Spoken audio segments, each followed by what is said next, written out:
Selama ku hidup bagimu, mataku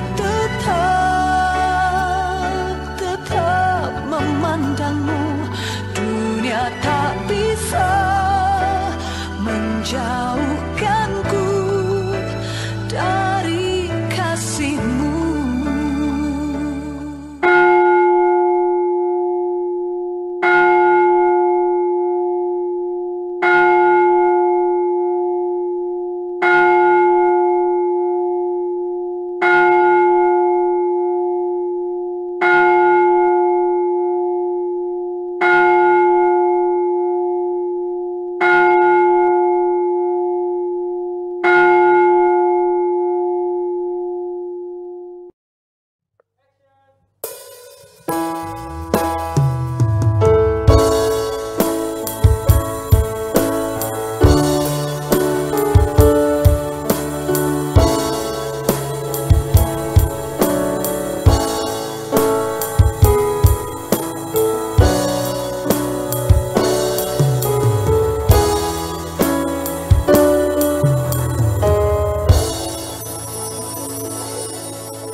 Jemaat yang dikasihi oleh Tuhan Yesus Kristus, saya mengundang jemaat sekalian untuk bangkit berdiri dan kita akan habiskan ibadah kita pada saat ini.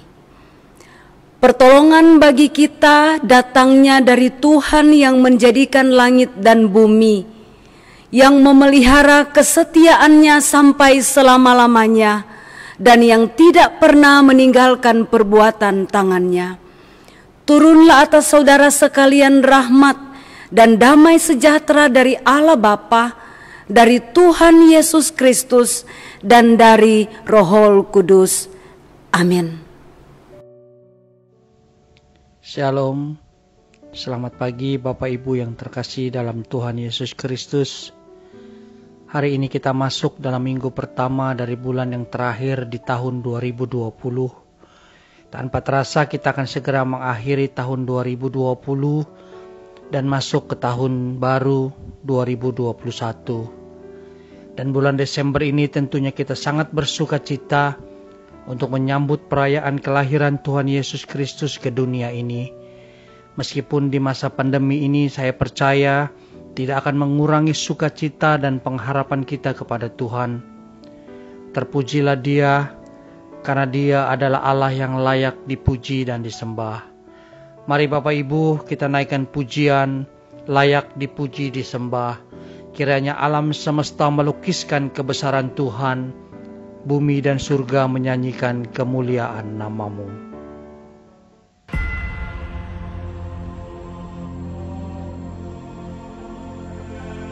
Name above all names, King of kings and Lord of lords. Satu nama yang menyelamatkan, satu nama yang menyucikan, satu nama yang membangkitkan hidup kami. Nama Yesus Kristus Tuhan, Raja segala raja, Tuhan segala Tuhan. Engkau layak disembah.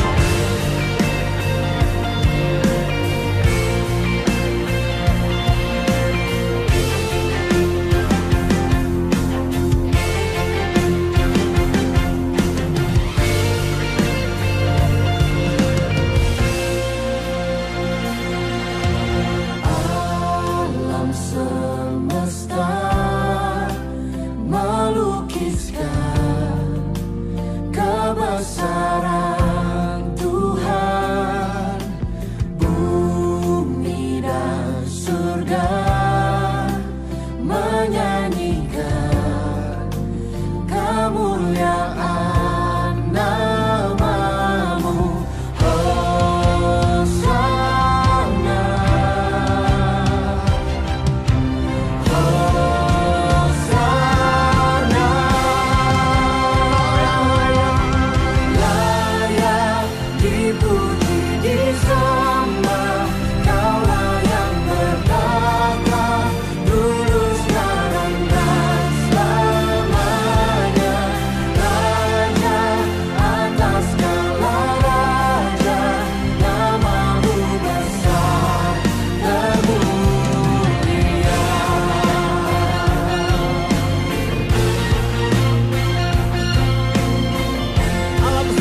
setiap lutut akan bertelut, setiap lidah akan mengaku bahwa Engkau adalah Raja, Engkau adalah Tuhan segala Tuhan.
Bapak Ibu yang dikasihi Tuhan Yesus Kristus, sebelum kita lebih jauh lagi masuk dalam hadirat-Nya, saya mengajak Bapak Ibu sekalian datang secara pribadi kepada Tuhan, mengucap syukur buat semua kebaikan yang Tuhan sudah nyatakan dalam kehidupan rumah tangga kita, dan mengaku secara jujur kepada Tuhan setiap pelanggaran dan dosa yang sudah diperbuat, yang mungkin tidak menyenangkan hati Tuhan.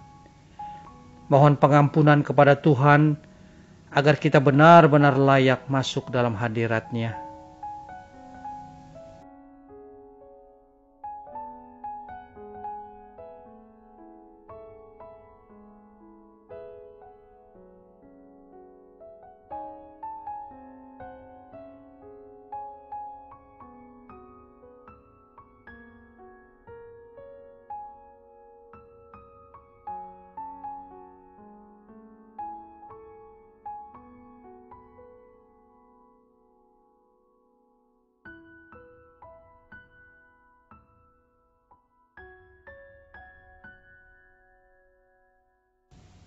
Kami bersyukur kepadamu ya Bapa, atas penyertaan dan perlindungan yang telah Kau berikan kepada kami sampai hari ini. Kami tahu ketika kami ada di situasi pandemi ini, kami tidak mungkin bisa bertahan dan melewatinya kalau bukan Tuhan yang menolong. Engkau senantiasa melindungi dan membimbing kami, sehingga kami masih boleh ada, kami boleh sehat sampai hari ini. Terima kasih Tuhan buat semuanya. Kami datang juga memohon pengampunan atas setiap dosa dan pelanggaran kami. Kiranya kami boleh terus belajar untuk hidup menjauhi dosa dan berkata tidak pada dosa. Sehingga kami boleh belajar menjadi anak-anak-Mu yang sempurna dan berkenan di hadapan-Mu. Terpujilah Engkau karena kasih kemurahan-Mu kekal untuk kami selama-lamanya. Ini doa kami, di dalam nama Tuhan Yesus Kristus kami berdoa. Amin. Dengarkanlah berita anugerah untuk kita semua, kepada semua orang yang mengaku dosanya dengan sungguh-sungguh, dan menyesal karena telah menempuh jalan yang demikian. Sebagai hamba Kristus Yesus, saya memberitakan kepada saudara sekalian, bahwa pengampunan dosa telah berlangsung dalam nama Bapa, Anak, dan Roh Kudus. Bapak Ibu sidang jemaat dipersilahkan duduk kembali. Bapak Ibu yang dikasihi Tuhan Yesus Kristus, Kalau kita merenungi kebaikan dan kemurahan Tuhan dalam hidup kita, maka kita akan berkata betapa hebat, betapa kuat, dan betapa dahsyat Allah kita. Dia berjaya dan ternama. Dialah Raja segala raja, Tuhan Allah kita. Mari kita naikkan pujian, betapa hebat.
Dahsyatnya Allah kita, Dia berjaya atas semua perbuatannya. Betapa hebat, betapa kuat, dahsyatnya Allah kita. Dia berjaya atas semua perbuatannya. Betapa hebat, betapa kuat, dahsyatnya Allah kita. Dia ternama, Yesus Raja segala raja.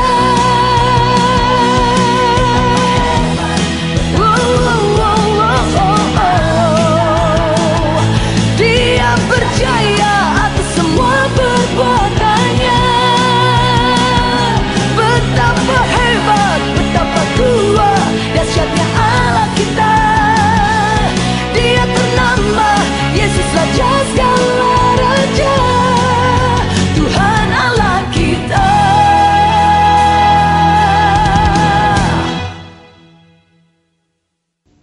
Bapak Ibu yang terkasih dalam Tuhan Yesus Kristus, kita akan mengikrarkan pengakuan iman kita. Tapi sebelumnya mari kita naikkan pujian, "O datanglah Immanuel."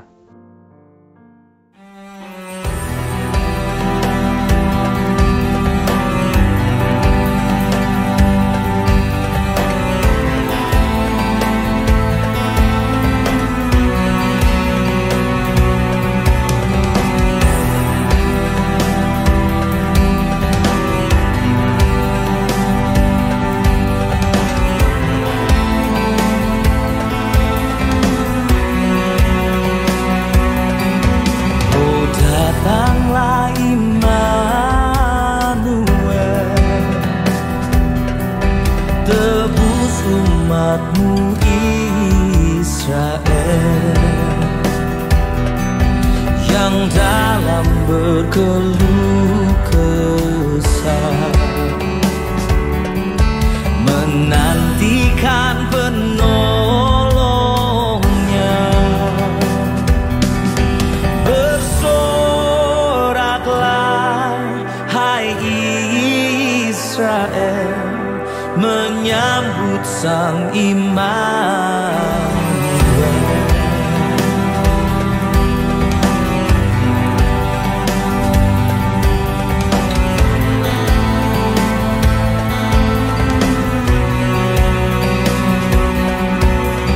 Datanglah pengharapan, menyatukan umat Tuhan, menghapuskan permusuhan, beri damai dan pengharapan. Oh, bersoraklah hai Israel, menyambut Sang Immanuel.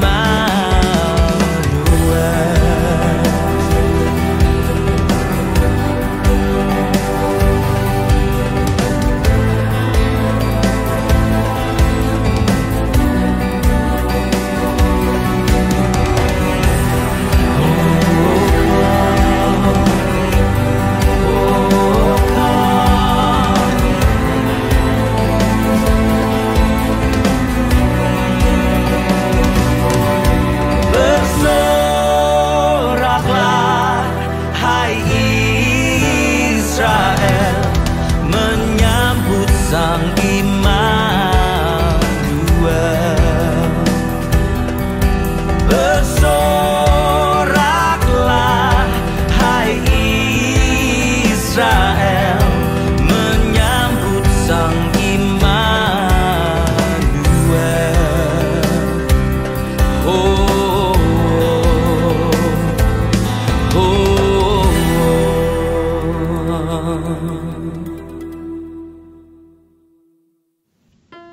Saya mengundang Bapak Ibu sidang jemaat untuk bangkit berdiri. Bersama-sama seluruh orang percaya di segala tempat dan sepanjang zaman, mari kita mengikrarkan pengakuan iman kita, pengakuan iman rasuli. Aku percaya kepada Allah, Bapa yang Maha Kuasa, Khalik langit dan bumi, dan kepada Yesus Kristus, anaknya yang tunggal Tuhan kita, yang dikandung daripada Roh Kudus, lahir dari anak darah Maria, yang menderita sengsara di bawah pemerintahan Pontius Pilatus, disalibkan, mati dan dikuburkan, turun ke dalam kerajaan maut, pada hari yang ketiga bangkit pula dari antara orang mati, naik ke sorga, duduk di sebelah kanan Allah, Bapa yang Maha Kuasa. Dan dari sana Ia akan datang untuk menghakimi orang yang hidup dan yang mati. Aku percaya kepada Roh Kudus, gereja yang kudus dan am, persekutuan orang kudus, pengampunan dosa, kebangkitan tubuh, dan hidup yang kekal. Amin. Bapak Ibu sidang jemaat dipersilahkan duduk kembali. Kini tiba saatnya kita akan mempersiapkan hati kita untuk mendengarkan kebenaran firman Tuhan yang akan disampaikan oleh Ibu Evangelis Jen Panklova. Mari kita naikkan pujian, semua karena Tuhan.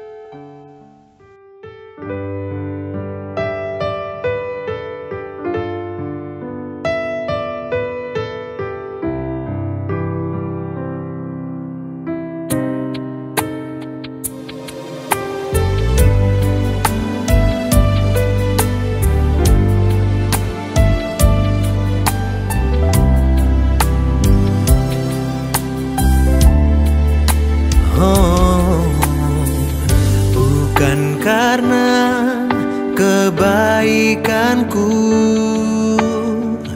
bukan karena kemampuanku, tapi semua karena Tuhan. Dia berikan anugerahnya. Bukan karena kehebatanku, Bukan karena kemampuanku, semua karena Tuhan ingat. Dia tepati janjinya. Semua karena anugerahmu, semua karena kemurahanmu, semua karena campur tanganmu. Kini semuanya untuk kemuliaan-Mu.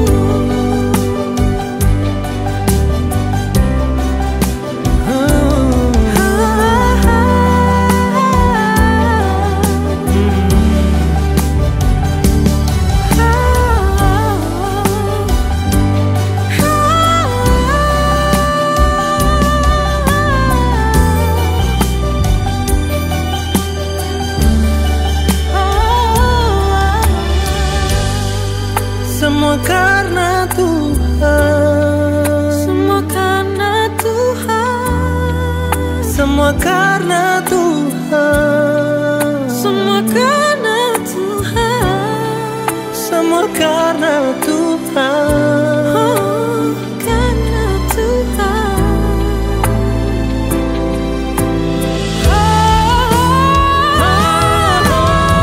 Semua karena anugerahmu, semua karena kemurahanmu, semua karena campur tanganmu.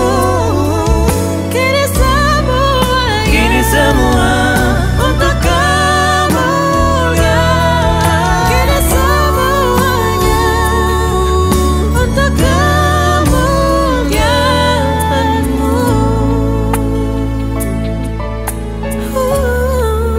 Hanya karena Tuhan, Dia baik bagiku.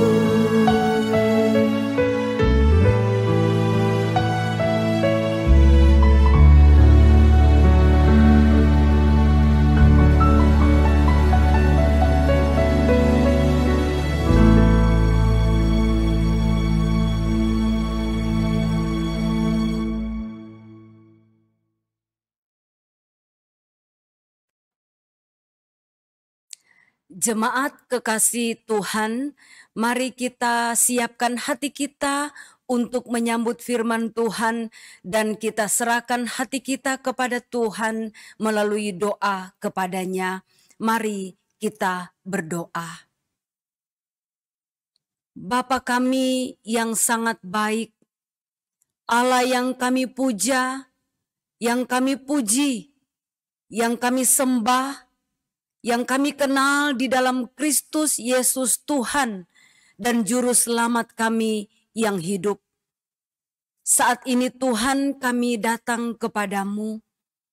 Kami menyerahkan hati kami kepada Tuhan untuk diisi oleh kebenaran firman Tuhan. Sementara kami membaca dan merenungkan firman-Mu, kami berdoa. Kami mendoakan hati kami mendoakan akal budi kami. Kiranya diberkati oleh Tuhan, dikerjakan oleh Allah Roh Kudus, sehingga firman Tuhan yang akan kami baca, kami renungkan, kami dengarkan. Firman Tuhan yang akan disampaikan kepada kami, dapat kami mengerti persis seperti yang Tuhan ingin kami mengerti. Dan biarlah oleh pengertian itu, pikiran kami diperbaharui oleh Tuhan. Dan pembaharuan pikiran kami boleh berdampak kepada pembaharuan sikap hidup dan gaya hidup kami. Tuhan, kami sungguh-sungguh menyerahkan hidup kami. Kami rindu semakin hari, kami semakin menjadi seperti yang Tuhan inginkan. Dan kami sadar hanya firman-Mu lah yang berkuasa untuk mengubahkan hidup kami. Ketika kami belajar memahami firman-Mu dan berjuang untuk melakukan firman-Mu di dalam hidup kami yakin, kami percaya oleh pertolongan Tuhan kami akan mampu mengalami perubahan hidup. Satu perubahan hidup yang menunjukkan bahwa kami adalah anak-anak Tuhan yang sungguh-sungguh mengasihi Tuhan dan yang sungguh-sungguh rindu hidup berkenan kepada Tuhan. Ini kami Tuhan, berkati hamba-Mu yang akan menyampaikan firman-Mu. Dalam segala kelemahan, dalam segala keterbatasan kiranya rahmat dan anugerah Tuhan berkenan berlaku atas hamba-Mu. Sehingga hamba-Mu sanggup mampu menyampaikan firman-Mu dengan baik dan benar. Terpujilah Engkau Tuhan. Di dalam nama Tuhan Yesus, kami serahkan hidup kami untuk dibentuk oleh firman-Mu. Amin. Saudara yang Tuhan Yesus kasihi, pada minggu ini kita ada di dalam tema kecil, yaitu manfaat hikmat. Kita ada di tema yang besar, yaitu melangkah dalam hikmat Tuhan atau berjalan dalam hikmat Tuhan. Dan minggu lalu kita sudah membahas dalam tema mingguan, dalam tema kecil kita, yaitu mencari hikmat. Nah, pada minggu ini saudara, kita akan belajar manfaat dari hikmat.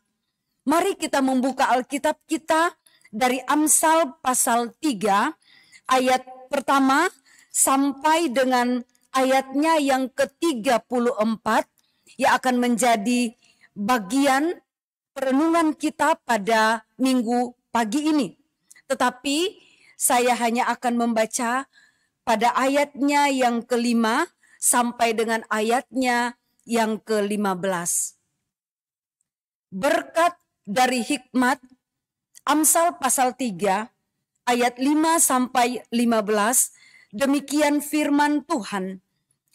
Percayalah kepada Tuhan dengan segenap hatimu, dan janganlah bersandar kepada pengertianmu sendiri. Akuilah Dia dalam segala lakumu, maka Ia akan meluruskan jalanmu. Janganlah engkau menganggap dirimu sendiri bijak. Takutlah akan Tuhan dan jauhilah kejahatan.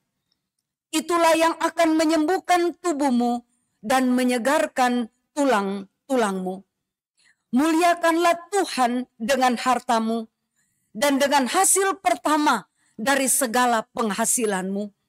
Maka lumbung-lumbungmu akan diisi penuh sampai melimpah-limpah. Dan bejana pemerahanmu akan meluap dengan air buah anggurnya. Hai anakku, janganlah engkau menolak didikan Tuhan, dan janganlah engkau bosan akan peringatannya. Karena Tuhan memberi ajaran kepada yang dikasihinya, seperti seorang ayah kepada anak yang disayangi. Berbahagialah orang yang mendapat hikmat, orang yang memperoleh kepandaian, karena keuntungannya melebihi keuntungan perak, dan hasilnya melebihi emas. Ia lebih berharga daripada permata. Apapun yang kau inginkan tidak dapat menyamainya. Sampai di sana pembacaan kita pada saat ini. Saudara, manfaat hikmat. Kita akan belajar 3 bagian pada minggu pagi ini. Bagian yang pertama adalah pentingnya memiliki hikmat. Dan bagian yang kedua, kita akan belajar arti hikmat. Dan bagian yang ketiga, kita akan belajar tentang manfaat hikmat. Jemaat yang Tuhan Yesus kasihi, kalau kita mempelajari kitab Amsal dan kita mempelajari tentang kehidupan Raja Salomo, maka kita akan melihat bahwa menurut Salomo, hikmat itu melebihi harta benda. Harga daripada hikmat itu melebihi dari harga harta benda atau kekayaan. Hikmat adalah suatu kekayaan rohani yang sangat dibutuhkan oleh setiap orang percaya. Salomo mengatakan bahwa memiliki hikmat sebagai suatu kekayaan rohani itu lebih penting daripada memiliki harta sebagai kekayaan duniawi. Saudara, mendengar ini mungkin saudara akan berkata bahwa Salomo adalah pribadi yang munafik. Masakan ada orang yang berpikir bahwa hikmat itu sebagai satu kekayaan rohani lebih berharga daripada harta benda sebagai satu kekayaan duniawi. Tetapi saudara, kalau ada orang yang berpikir bahwa Salomo adalah pribadi yang munafik oleh karena dia berkata bahwa nilai hikmat itu melebihi daripada nilai harta benda, itu adalah cara berpikir orang-orang yang tidak berhikmat. Orang yang tidak berhikmat memang merasa bahwa hikmat itu tidak penting. Hikmat itu akan menjadi penting bagi setiap orang ketika dia berada di ujung kematian. Ketika dia sedang mempersiapkan diri untuk mempertanggungjawabkan hidupnya di hadapan tahta pengadilan Kristus. Barulah dia mengerti betapa pentingnya hikmat. Pada saat itu, barulah seseorang mengerti betapa penting bagi dia untuk memiliki hikmat. Karena harta benda tidak akan dibawa sampai kekekalan. Tetapi hikmat, justru hikmat akan membawa kita mengalami dan menikmati satu kekekalan dalam keabadian bersama-sama dengan Tuhan di sorga. Saudara, Salomo mengatakan bahwa hikmat itu nilainya lebih berharga daripada harta benda dan kekayaan. Itu bukan hanya sekedar kata-kata bagus, kata-kata yang hebat, kata-kata yang sekedar untuk diposting di FB, kata-kata yang memberikan semangat untuk sementara, kata-kata mutiara. Tidak, saudara. Tetapi ketika Salomo berkata bahwa nilai atau harga dari hikmat itu lebih daripada harta kekayaan, itu merupakan kesimpulan dari pengalaman hidup Salomo.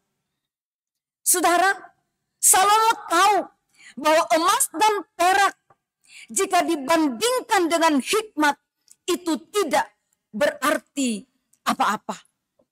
Saudara tahu, Alkitab menjelaskan bahwa Salomo adalah seorang raja yang sangat kaya. Sangat kaya, saudara. Dan Salomo tahu betul arti nilai uang dan nilai kekayaan. Saudara, konon yang saya baca, kekayaan Salomo lebih dari 2 triliun dolar Amerika. Lebih dari 2 triliun dolar Amerika. Tetapi saudara, sekalipun dia sangat kaya, tetapi dia sungguh menyadari bahwa kekayaan memiliki keterbatasan. Semua kekayaan yang berhasil dikumpulkan oleh ayahnya Daud, yang diwariskan kepadanya, kemudian di dalam kepemimpinannya sebagai Raja Israel, kekayaannya makin bertambah-tambah. Salomo menyadari bahwa semua kekayaannya yang begitu banyak itu sangat terbatas, memiliki keterbatasan. Dia sadar betul, saudara, bahwa kekayaan tidak mampu membuat dia memahami arti hidup yang sebenarnya. Salomo sadar bahwa kekayaan tidak mampu membuat dia mengerti bagaimana dia harus menjalani hidup secara benar. Salomo menyadari bahwa kekayaan tidak mampu membuat dia bijaksana dalam mengambil keputusan-keputusan yang penting dan benar. Salomo sadar betul bahwa kekayaan tidak mampu membuat dia menikmati hidup. Kalau saudara baca kitab Pengkhotbah, saudara akan melihat bagaimana Salomo mengutarakan isi hatinya sebagai hasil dari pengamatannya terhadap hidup di bawah matahari. Salomo katakan sia-sia, semua sia-sia, termasuk semua kekayaan sia-sia. Karena pada akhirnya setiap orang akan kembali dan masuk di dalam keabadian. Keabadian di neraka atau keabadian di surga. Dan Salomo tahu bahwa hikmatlah yang akan memampukan seseorang untuk mengerti apa arti hidup ini. Hikmatlah yang akan menolong seseorang sehingga dia tahu bagaimana caranya dia harus menjalani hidup selama ada di bawah kolong langit ini, selama ada di bawah matahari ini, hidup secara benar. Hikmatlah yang akan menolong seseorang untuk mampu mengambil keputusan-keputusan yang penting, mengambil keputusan-keputusan yang benar selama dia mengembara di bawah matahari ini. Dan hanya hikmat yang sanggup membuat saya dan saudara menikmati hidup yang dianugerahkan oleh Tuhan selama kita ada di bawah matahari ini. Itulah sebabnya, saudara, ketika Tuhan memberikan kesempatan kepada Salomo untuk meminta sesuatu dari Tuhan, dan sesuatu itu apapun yang diminta pasti akan diberikan oleh Tuhan. Dan ketika Tuhan memberikan kesempatan itu, saudara, kita sama-sama tahu apa yang ditulis oleh Alkitab, bahwa Salomo tidak meminta kekayaan. Sekalipun, saudara, sekalipun Salomo tahu bagaimana dia menjalani hidupnya dengan kekayaan yang melimpah dan secara duniawi, sebagai manusia yang hidup dengan darah dan daging, merasakan nikmatnya hidup, berkelimpangan harta. Tetapi Salomo pada satu titik tertentu menyadari bahwa hikmat lebih penting dari kekayaan. Itulah sebabnya ketika Tuhan memberikan kesempatan kepada Salomo untuk meminta sesuatu yang pasti akan diberikan oleh Tuhan, dia tidak meminta kekayaan. Tetapi Salomo meminta hikmat. Bukan karena dia sudah kaya, sehingga dia tidak butuh uang lagi. Saudara, pada hakikatnya sifat manusia itu serakah. Kalau sudah kaya tetap merasa masih kurang. Sehingga kalau ada kesempatan untuk menjadi kaya, apalagi Tuhan sendiri, saudara. Apalagi Tuhan sendiri yang berkata, ayo Salomo, silakan minta sesuatu. Apapun yang kamu minta, aku pasti berikan. Saudara, orang yang tidak berorientasi kepada kekekalan, pasti dia akan berkata, berikanlah kepadaku kekayaan. Tambah-tambahkan kekayaanku ya Tuhan, agar aku dapat memimpin bangsa ini. Aku dapat menolong bangsa ini dan dapat memenuhi semua keperluan kepemimpinan atas bangsa ini. Tetapi tidak, saudara. Ketika kesempatan itu diberikan, Salomo berkata, berikan kepada aku hikmat. Berikan kepadaku hati yang bisa menimbang-nimbang mana yang benar, mana yang salah. Berikan kepadaku pengertian sehingga aku dapat memutuskan perkara. Berikan kepadaku hikmat agar aku bijaksana memimpin bangsa ini. Saudara, menurut Salomo, hikmat itu lebih berharga daripada kekayaan. Dan menurut Paulus, saudara, hikmat itu merupakan satu kebutuhan yang mendesak bagi setiap orang percaya. Itulah sebabnya, saudara, ketika Paulus menuliskan surat kepada jemaat di Efesus, Paulus menceritakan kepada mereka melalui suratnya bahwa menurut dia, hikmat itu sungguh diperlukan oleh jemaat Efesus. Kalau kita lihat di dalam Efesus pasal 1 ayat yang ke-17, di sana Paulus menyatakan doanya. Dia berkata, dan meminta kepada Allah Tuhan kita Yesus Kristus, yaitu Bapa yang mulia itu, supaya ia memberikan kepadamu roh hikmat dan wahyu untuk mengenal dia dengan benar, untuk mengenal jalan-jalannya, untuk mengenal kehendaknya. Nah saudara, Paulus menganggap bahwa hal yang paling mendesak untuk dimiliki oleh setiap orang percaya adalah roh hikmat. Untuk apa? Roh hikmat untuk dapat mengenal Allah, untuk dapat mengenal pikiran-pikiran Allah, untuk dapat mengenal isi hati Allah, untuk dapat mengerti jalan-jalan Allah. Intinya untuk mengerti apa yang menjadi kehendak Allah. Supaya setiap orang percaya mengenal Allah dengan benar. Saudara, ketika kita mengenal Allah dengan benar, kita akan tahu bagaimana menjalani hidup ini secara benar. Jadi ini merupakan satu kebutuhan yang sangat mendesak. Hikmat adalah sesuatu yang penting bagi setiap orang percaya. Karena hikmat akan membuat kita menjalani hidup sesuai dengan kehendak Allah.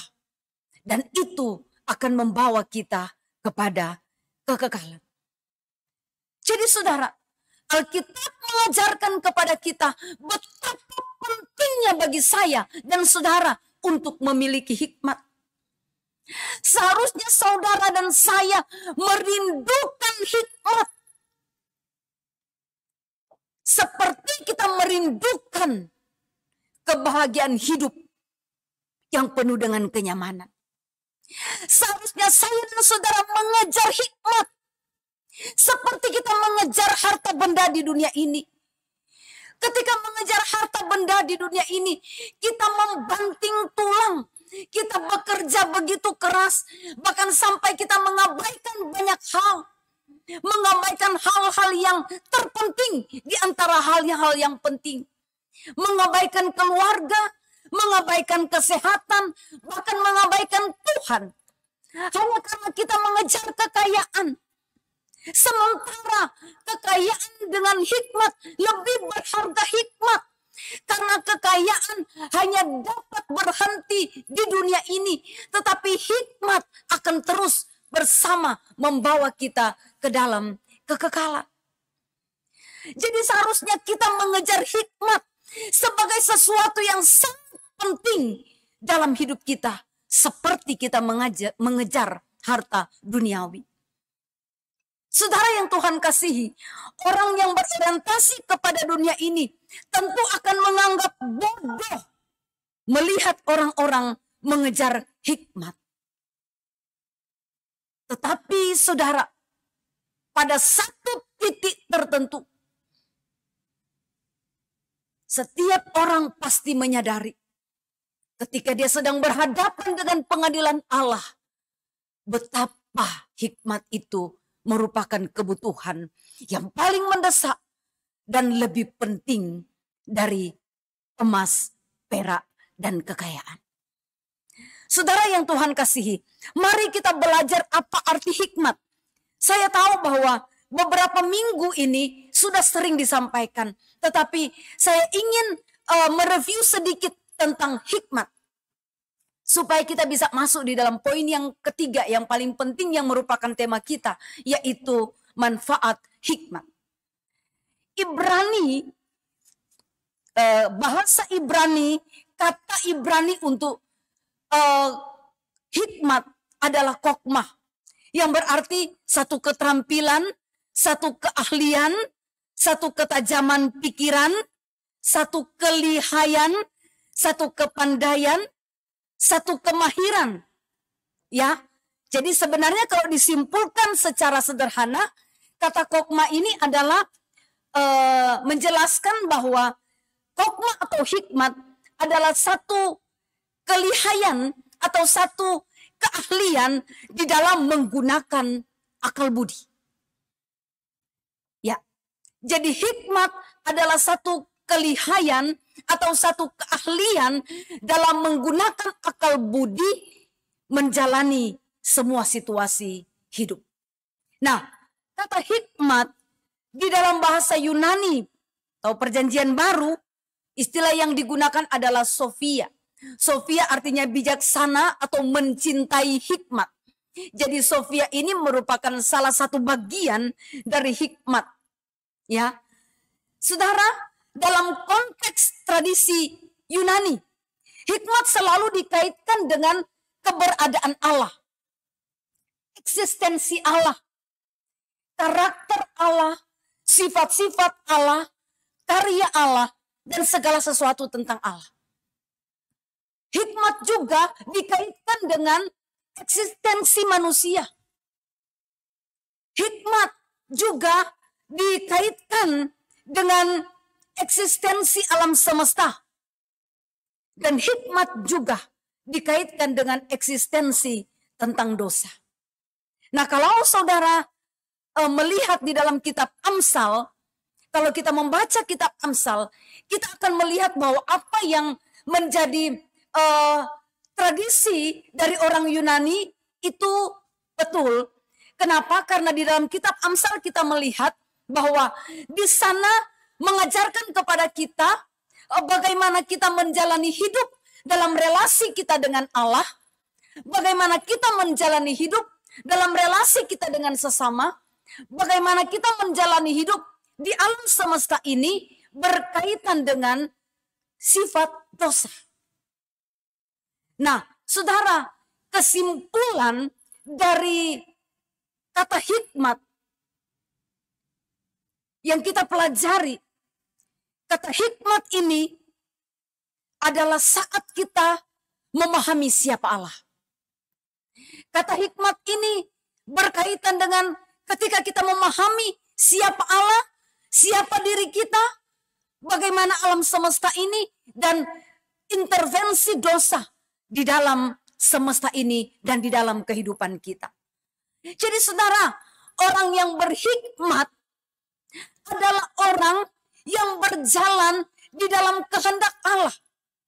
Orang yang tahu siapa Allah, orang yang tahu siapa dirinya, orang yang tahu nilai dosa di mata Allah. Sehingga dikatakan bahwa orang yang berhikmat adalah orang yang menjalani hidupnya, orang yang berjalan di dalam kehendak Allah. Kalau kita simpulkan pemakaian dari kata kokma dan kata Sophia, Charles Swindoll mengatakan dalam sebuah buku dituliskan, menurutnya hikmat adalah kemampuan yang diberikan oleh Tuhan.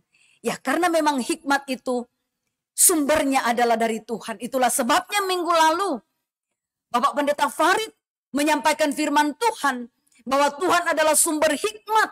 Sehingga untuk mendapatkan hikmat, jelas kita harus mencari Tuhan. Kita harus mengenal Tuhan. Karena Tuhan adalah sumber dari hikmat. Charles Swindoll mengatakan bahwa hikmat adalah satu kemampuan, satu keahlian yang diberikan oleh Tuhan kepada kita. Untuk apa? Untuk kita bisa melihat hidup ini secara objektif. dan menghadapi hidup ini dengan kemantapan iman. Saya pikir ini satu kesimpulan yang baik dari penggunaan kata kokma dan kata Sofia. Hikmat adalah satu kemampuan, satu keahlian yang diberikan oleh Tuhan kepada kita. Supaya kita cakap, memandang atau melihat hidup ini secara objektif. Kemudian menghadapi hidup ini dengan kemantapan iman. Jelas, iman kepada Kristus Yesus Tuhan kita. Nah, saudara yang Tuhan Yesus kasihi, kita melihat Paulus berkata bahwa hikmat itu penting bagi orang percaya. Dan Salomo berkata bahwa hikmat itu nilainya lebih daripada kekayaan. Kenapa mereka berkata begitu? Karena mereka, baik Paulus maupun Salomo, mereka betul-betul menyadari manfaat hikmat dalam hidup mereka. Hikmatlah yang telah membawa Paulus menjalani hidupnya sesuai dengan kehendak Allah. Menjadi seorang hamba Tuhan yang betul-betul memiliki ketulusan hati di dalam melayani Tuhan. Yang betul-betul tampil sebagai hamba Tuhan yang berintegritas. Yang melayani Tuhan, yang menjalani hidupnya dengan memahami situasi secara objektif. Dan menghadapi hidup ini dengan kemantapan iman. Hikmatlah yang telah memampukan Raja Salomo memimpin bangsa yang besar dengan begitu banyak pernak-pernik, dengan begitu banyak musim, dengan begitu banyak peristiwa. Tetapi oleh hikmat, Salomo dituntun, Salomo dibimbing untuk menyelesaikan perkara-perkara di tengah-tengah bangsa itu. Dan dia mampu tampil sebagai pemimpin yang cemerlang dan brilian. Saudara, sebenarnya apa manfaat hikmat? Pada saat ini, kita akan belajar 3 manfaat hikmat. Sebenarnya ada banyak manfaat hikmat, tetapi saya menyimpulkan berdasarkan pembacaan kita di dalam Amsal pasal 3. Saya menyimpulkan ada 3. Ada 3 manfaat dari memiliki hikmat. Saudara, manfaat yang pertama, hikmat akan menghindarkan kita dari masalah. Kalau kita memiliki hikmat, itu akan menolong kita, menghindarkan kita dari masalah. Yang kedua, hikmat akan memampukan kita menghadapi masalah. Dan yang ketiga, hikmat akan menolong kita untuk menikmati hidup. Kita mulai dari poin yang pertama. Hikmat menghindarkan kita dari masalah. Saudara, perhatikan ayatnya yang ke-23. Dikatakan demikian, maka engkau akan berjalan di jalanmu dengan aman, dan kakimu tidak akan terantuk atau tersandung. Saudara, berjalan dengan aman. Kata aman dari bahasa asli Ibrani, istilah yang digunakan adalah betak. Artinya apa? Artinya selamat. Artinya tentram. Artinya itu tenang. Tanpa takut, tanpa khawatir, tanpa curiga. Jadi berjalan dengan aman artinya kita akan menempuh perjalanan hidup kita dengan rasa aman. Tanpa ketakutan. Karena kita percaya bahwa tidak akan ada hal-hal buruk yang akan terjadi. Yang akan mendatangkan resiko-resiko buruk dalam kehidupan kita. Yang akan mendatangkan masalah dalam kehidupan kita. Karena apa? Karena kita menjalani hidup ini dengan hikmat Tuhan. Saudara, bagian selanjutnya dikatakan, dan kakimu tidak akan tersandung. Kakimu tidak akan terantuk. Saudara, terantuk atau tersandung, bahasa Ibrani digunakan adalah naugaf. Artinya apa? Nagaf ini berarti apa? Tidak akan terpukul. Tidak akan terpukul kalah. Tidak akan terbunuh. tidak akan kena tulah, tidak akan dihajar. Jadi ketika dikatakan di sini, dan kakimu tidak akan terantuk. Artinya bahwa ketika kita berjuang untuk hidup dalam hikmat Tuhan, memiliki hikmat Tuhan, hidup di dalam kehendak Tuhan, kita tidak akan mengalami keadaan-keadaan yang buruk, keadaan-keadaan yang mengerikan. Kenapa, saudara? Karena kita menjalani hidup ini setiap hari dengan hikmat Tuhan. Kita tidak melakukan hal-hal yang buruk. Kita tidak melakukan hal-hal yang keliru. Kita tidak melakukan hal-hal yang salah. Kita tidak mengambil keputusan-keputusan yang sembrono. Sehingga kita tidak akan terpukul kalah. Kita tidak akan tersandung. Kita tidak akan terbunuh. Artinya kita tidak akan mengalami situasi-situasi yang mengagetkan, yang mengejutkan. Situasi-situasi yang mengerikan. Sederhananya, kita tidak akan mengalami masalah apa-apa. Kita tidak akan mengalami resiko yang buruk. Jadi berjalan dengan aman dan tidak terantuk. Artinya bahwa ketika kita betul-betul menjalani hidup dengan hikmat Tuhan, menjalani hidup dengan melakukan kehendak Tuhan, memandang hidup ini dengan objektif dan menghadapinya dengan kemantapan iman. Saudara, kita tidak perlu takut. Kita tidak perlu takut dengan sesuatu yang bisa menyerang kita tiba-tiba. Kita tidak perlu takut kalau ada orang-orang yang menyerang kita, yang merugikan kita, yang berbuat jahat kepada kita oleh karena mungkin dendam atau benci. Kenapa? Karena hikmat yang ada pada kita mengajarkan kepada kita supaya kita menghormati orang lain, mengasihi orang lain, menghargai orang lain, bersikap santun terhadap orang lain, bersikap patut terhadap orang lain. Dan orang yang cakap dan cerdas memperlakukan sesamanya dengan baik, penuh penghargaan, penuh kasih, santun dan sopan, pasti tidak akan ada musuh. Jadi kemanapun dia pergi, dia tidak perlu takut akan diserang tiba-tiba. Dia tidak perlu takut bahwa ada orang yang akan berbuat jahat. Karena hikmat mengajarkan kepadanya untuk hidup, menghargai, mengasihi, menghormati, santun terhadap orang lain. Berjalan dengan aman dan tidak akan terantuk artinya apa? Kita tidak akan takut mengalami kecelakaan. Kenapa? Karena hikmat yang ada pada kita akan mengajari kita bagaimana berkendara dengan aman. Berkendara dengan mengikuti rambu-rambu lalu lintas. Berkendara dengan pengendalian diri. Berkendara dengan tidak emosional, tidak egois, tidak hanya memikirkan diri sendiri sehingga selalu nyerempet, selalu berebutan jalur, berebutan jalan dengan orang sehingga terjadi kecelakaan. Tidak. Orang yang berhikmat akan mengajari kita bagaimana berkendara dengan pengendalian diri. Bagaimana berkendara dengan mengikuti alur-alur dan jalur-jalur yang sudah ditetapkan. Berkendara dengan mengikuti rambu-rambu lalu lintas yang sudah disiapkan, yang sudah ditetapkan.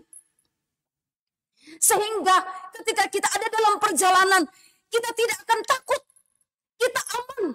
Kita tidak akan tersandung, tidak akan terpukul kalah, tidak akan ada masalah. Kenapa? Karena kita berkendara dengan hikmat Tuhan.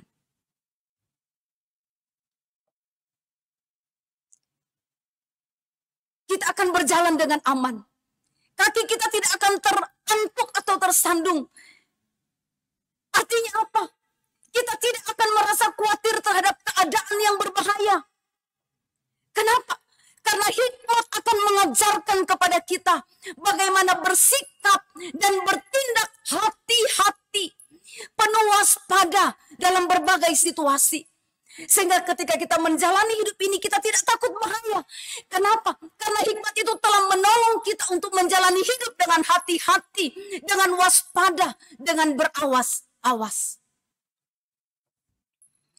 Kita tidak akan takut mengalami sakit penyakit. Kenapa?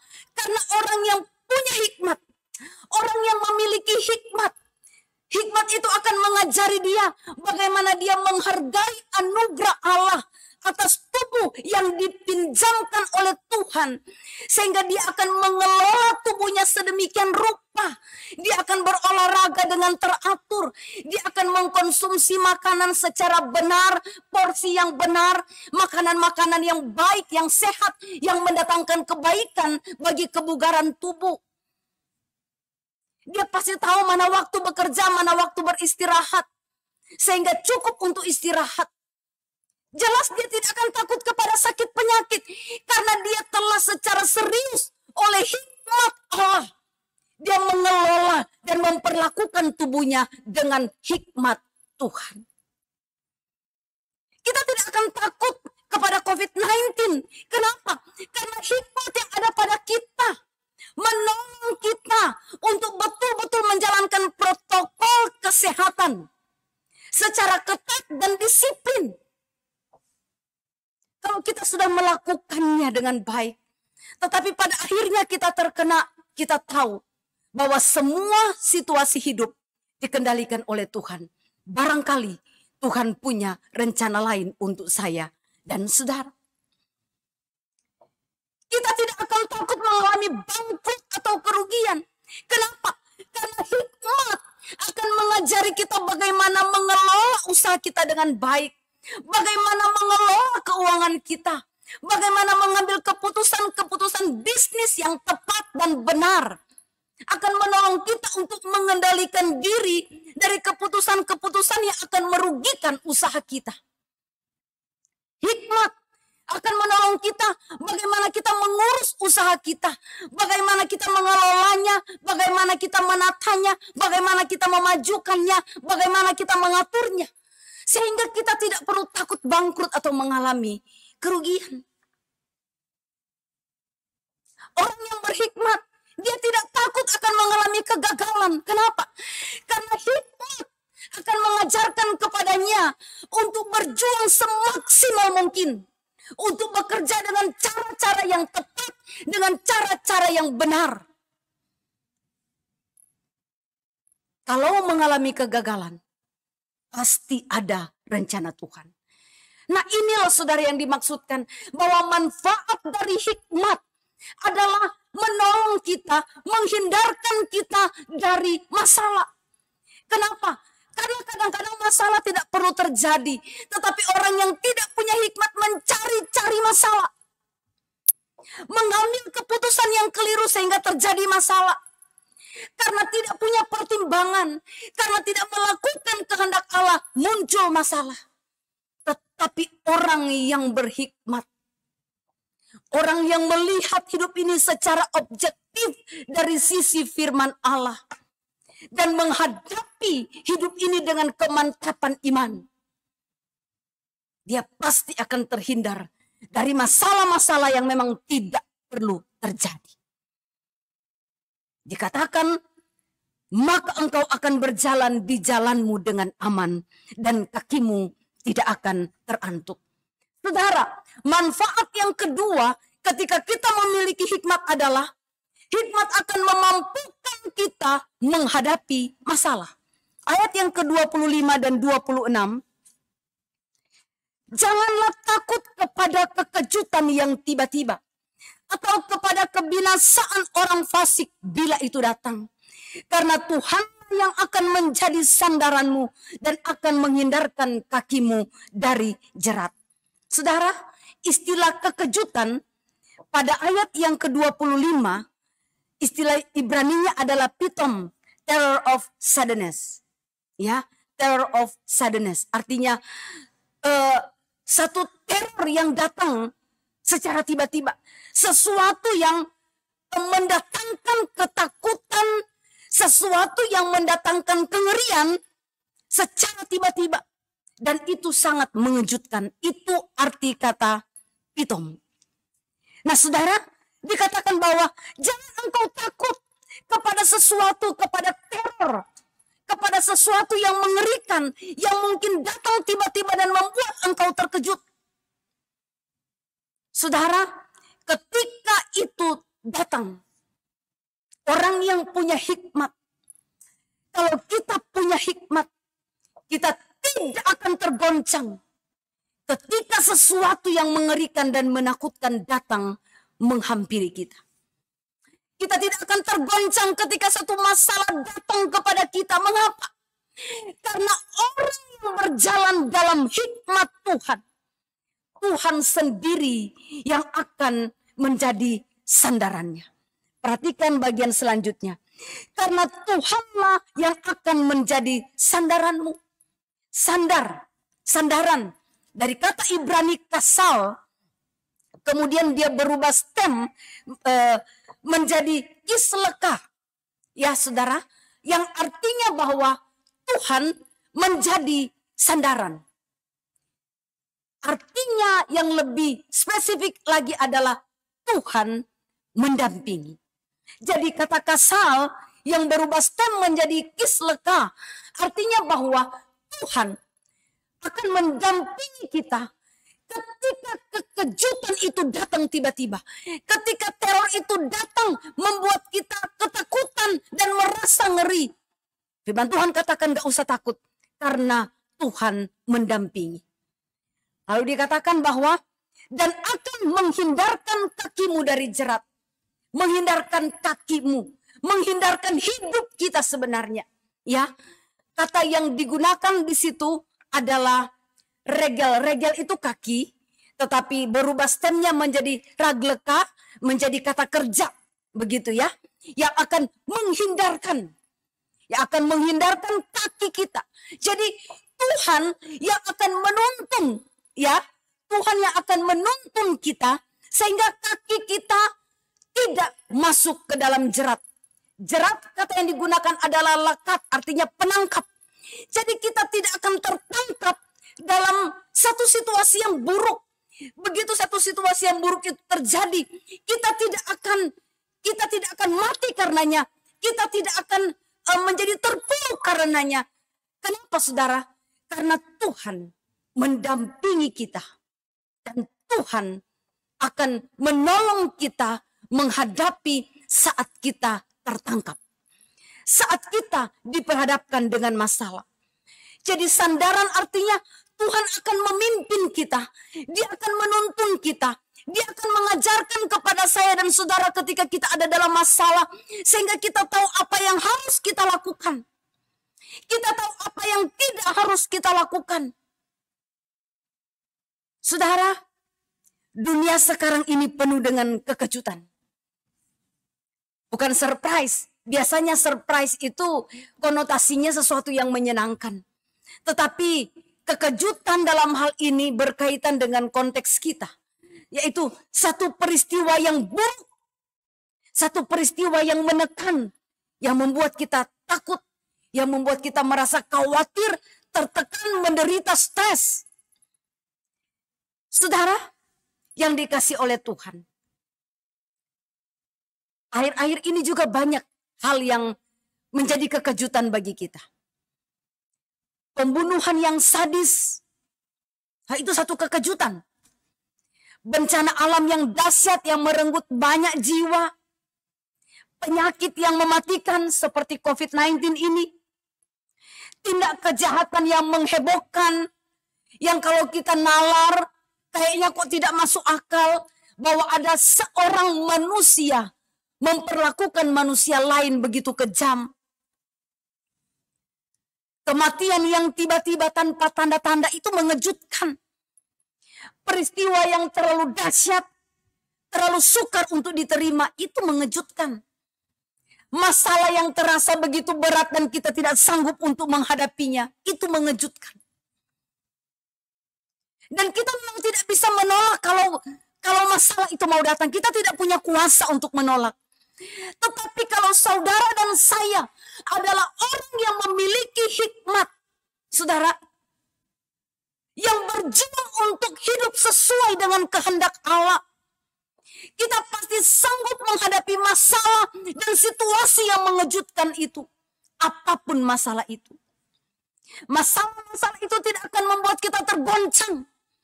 Masalah-masalah itu tidak akan membuat kita frustrasi.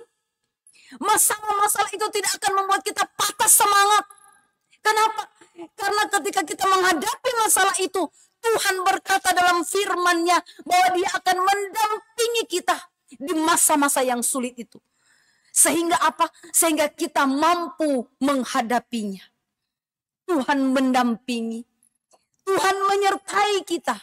Seperti kata Immanuel, Tuhan bersama-sama dengan kita. Masalah-masalah itu tidak akan menggoncangkan kita. Tidak akan menggoncangkan hidup kita. Karena Tuhan akan menuntun kita. Dia akan menuntun kita sehingga kita tahu bagaimana caranya kita menghadapi saat-saat sulit. Dia akan menuntun kita sehingga kita tahu bagaimana caranya kita menjalani hari-hari sulit yang terjadi di dalam hidup kita. Tuhan pasti akan menuntun kita lewat hikmat yang Tuhan berikan kepada kita. Sehingga kita tahu apa yang harus kita lakukan dalam menghadapi masalah. Tuhan akan menuntun kita sehingga kita tahu kapan kita harus bertindak. Kapan kita harus diam. Tuhan akan menuntun kita sehingga kita tahu langkah-langkah spesifik apa yang harus kita ambil untuk menghadapi masalah tersebut. Tuhan akan menuntun kita sehingga kita tahu jalan mana yang harus kita tempuh ketika kita menghadapi masalah itu. Tuhan akan menuntun kita sehingga kita tahu dalam situasi-situasi sulit itu keputusan-keputusan apa yang harus kita ambil dan yang tidak harus kita ambil. Saudara, Tuhan akan menuntun regel kita, kaki kita secara detail dan spesifik sampai kita bisa melewati masalah tersebut. Hikmat akan menolong kita menghadapi masalah. Saudara, yang terakhir, apa manfaat hikmat? Yang pertama, membuat kita, menolong kita untuk menghadapi, yang pertama, menolong kita untuk terhindar dari masalah, dan yang kedua, menolong kita untuk menghadapi masalah, dan yang ketiga, menolong kita untuk menikmati hidup. Saudara, lihat pada pasal 3 ayat yang kedua. Ayat yang kedua dan ayat ke-16. Karena panjang umur dan lanjut usia, serta sejahtera akan ditambahkan kepadamu. Ayat ke-16, umur panjang ada di tangan kanannya. Lalu ayat yang kedua tadi kita sudah baca, sejahtera. Ayat yang ke-17 dikatakan, jalannya adalah jalan penuh bahagia. Lalu ayat yang ke-18 dikatakan, ia akan menjadi pohon kehidupan bagi orang yang memegangnya. Ayat yang ke-8, itulah yang akan menyembuhkan tubuhmu dan menyegarkan tulang-tulangmu. Berarti sehat. Ayat 10 sampai ayat 16, berkelimpahan berarti tidak kekurangan. Nah saudara yang dikasih oleh Tuhan, orang yang memiliki hikmat, firman Tuhan katakan bahwa akan mengalami satu hasil dari perjuangan berjalan dalam hikmat. Dia pasti panjang umur. Dia akan mengalami sejahtera. Dia akan bahagia. Dia akan sehat. Makanya panjang umur. Dia tidak akan kekurangan. Nah saudara yang dikasih oleh Tuhan, orang yang berhikmat, sekali lagi ya, adalah orang yang berjalan di dalam kehendak Tuhan. Dan kita tahu bahwa kehendak Tuhan pasti mendatangkan kebaikan. Firman Tuhan menjelaskan kebaikannya yang sudah saya sebutkan tadi. Panjang umur, sejahtera, bahagia, sehat, dan berkecukupan. Kenapa saudara? Kenapa orang yang berhikmat bisa panjang umur? Bisa bahagia, bisa sejahtera, sehat, berkecukupan, artinya pokoknya menikmati hidup ini. Kenapa? Karena orang yang berhikmat akan terhindar dari masalah-masalah yang kita bahas pada poin pertama.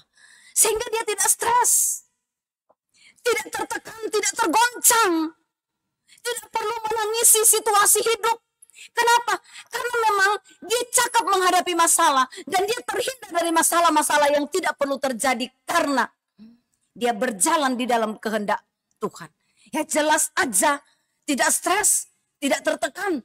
pasti sehat, panjang umur.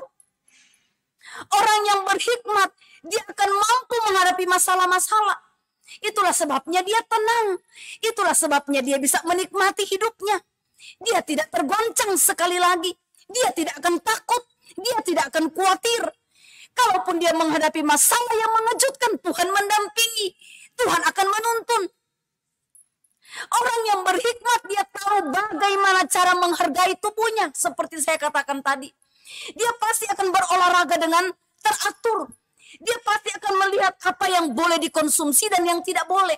Seberapa banyak yang dibutuhkan oleh tubuh. Bagaimana menghitung jam-jam istirahat. Bagaimana mengelola waktu supaya semua berjalan dengan baik sehingga punya waktu untuk istirahat.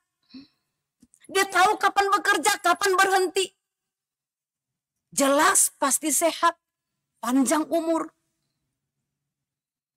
Orang yang berhikmat, dia tahu bagaimana mengelola semua yang Tuhan titipkan kepadanya.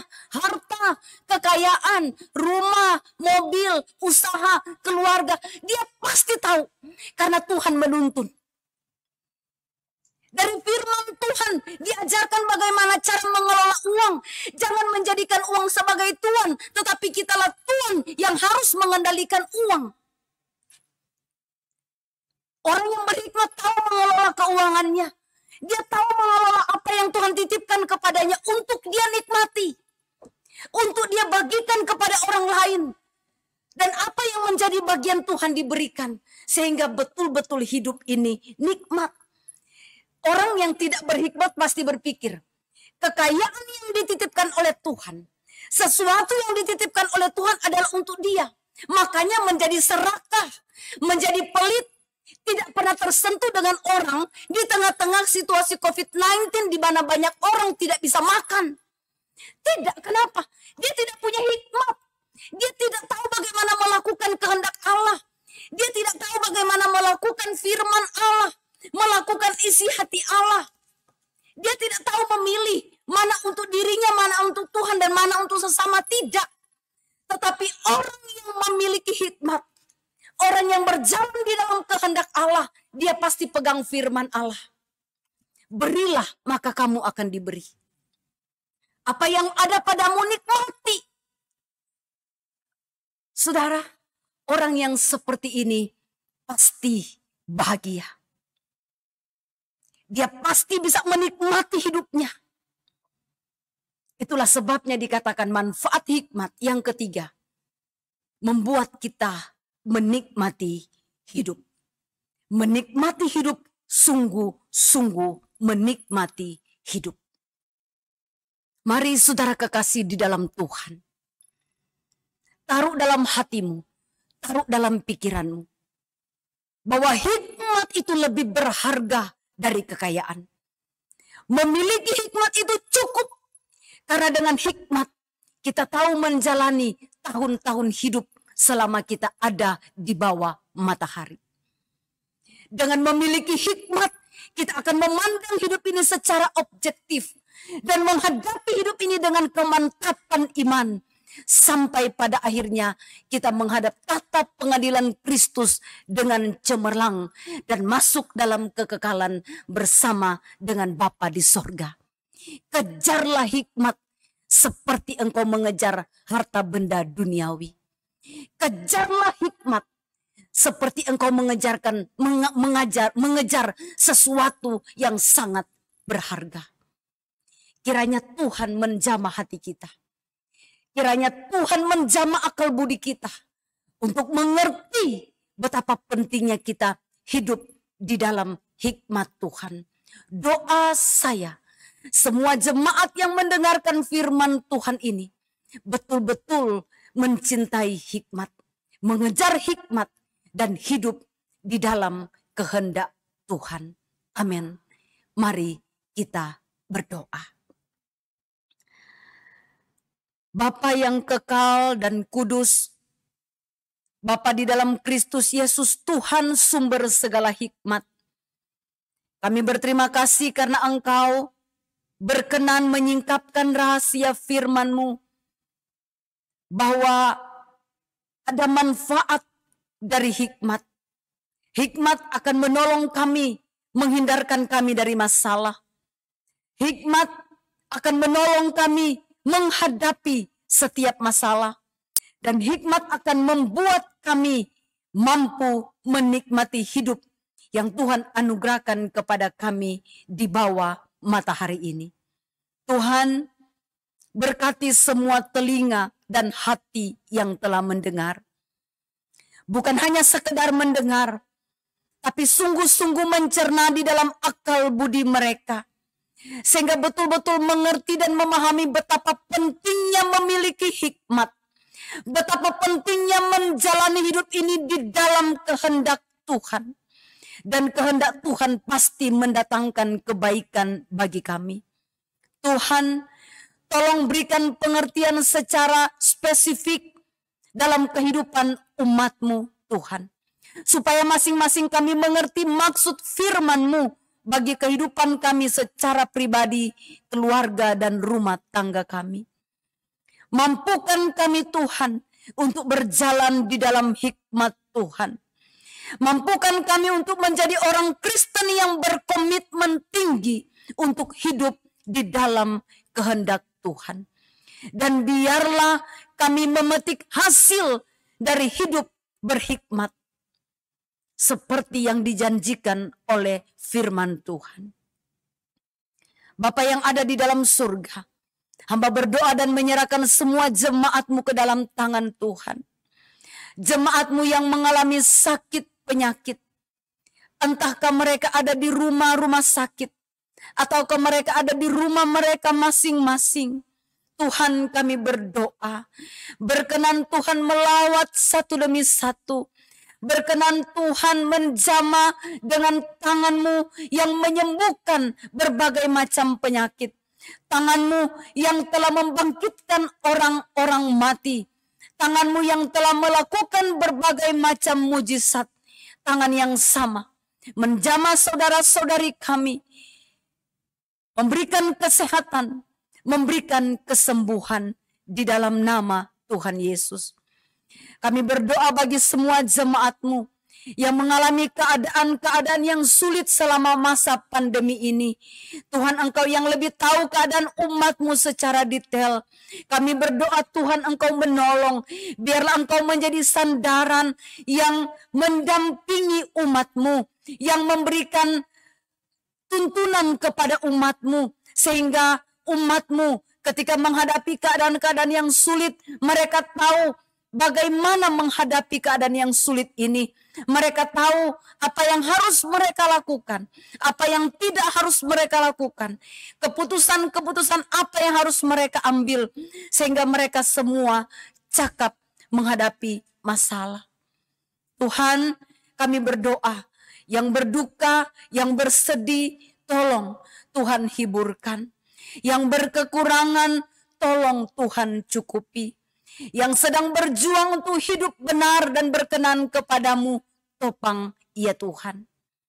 Bapa di surga, kami juga datang kepadamu, menaikkan syukur kami, bersama-sama dengan saudara-saudari kami, di dalam jemaat yang berhari ulang tahun sepanjang minggu ini. Kami berdoa untuk anak Kristiano Asiku Dimitri, yang berhari ulang tahun tanggal 6 Desember. Anak Bernard Yosef Pasaribu pada tanggal 6 Desember. Saudara Rino Lau pada tanggal 9 Desember. Anak Christopher Darren Setiawan pada tanggal 9 Desember. Ibu Dirgantari Pademe, Ibu Erna Ivanali pada tanggal 9 Desember. Ibu Dian Natalia Riupasa pada tanggal 10 Desember. Dan juga jemaat-jemaat Tuhan yang lain yang mungkin belum terdaftar di dalam data jemaat. Kami mendoakan saudara-saudari anak-anak kami ini. Bapa di dalam surga, tuntun mereka. Biarlah mulai saat ini ketika mereka menjalani hidup di usia yang baru, mereka betul-betul merindukan hidup di dalam hikmat Tuhan. Kiranya Tuhan menuntun dan menolong sehingga semua anak-anak kami, saudara-saudari kami ini sungguh-sungguh menikmati hidup mereka di dalam Tuhan. Mereka mengerti arti hidup ini dan mereka menjalani hidup ini sesuai dengan kehendak Tuhan. Terima kasih untuk kepercayaan hidup yang masih Tuhan berikan kepada mereka. Biarlah mereka semua mencapai semua rencana dan maksud Tuhan menghadirkan mereka ke dalam dunia ini. Kami menyerahkan bangsa kami kepadamu. Engkau tahu apa yang dialami bangsa kami. Kami menyerahkan pemerintah kami. Kami menyerahkan aparat keamanan. Kami menyerahkan seluruh jajaran pemerintah kami dari pusat sampai daerah, bahkan tempat-tempat terpencil. Tuhan, jaga, lindungi, berkati, tuntun, pimpin. Sehingga mereka cakap menjalankan roda pemerintahan. Mereka cakap menghadapi berbagai situasi yang berkembang di tengah-tengah bangsa kami. Tolong bangsa kami, berkati bangsa kami Indonesia. Bapa di dalam sorga, inilah doa kami, inilah sembahyang kami. Di dalam nama Kristus Yesus Tuhan, kami mengucap syukur untuk firman-Mu. Amin. Jemaat yang Tuhan Yesus kasihi, saya mengundang jemaat untuk bangkit berdiri. Kita akan mengakhiri ibadah kita. Mari kita menyanyi doksologi, kemudian doa berkat akan disampaikan oleh Pan Mukse.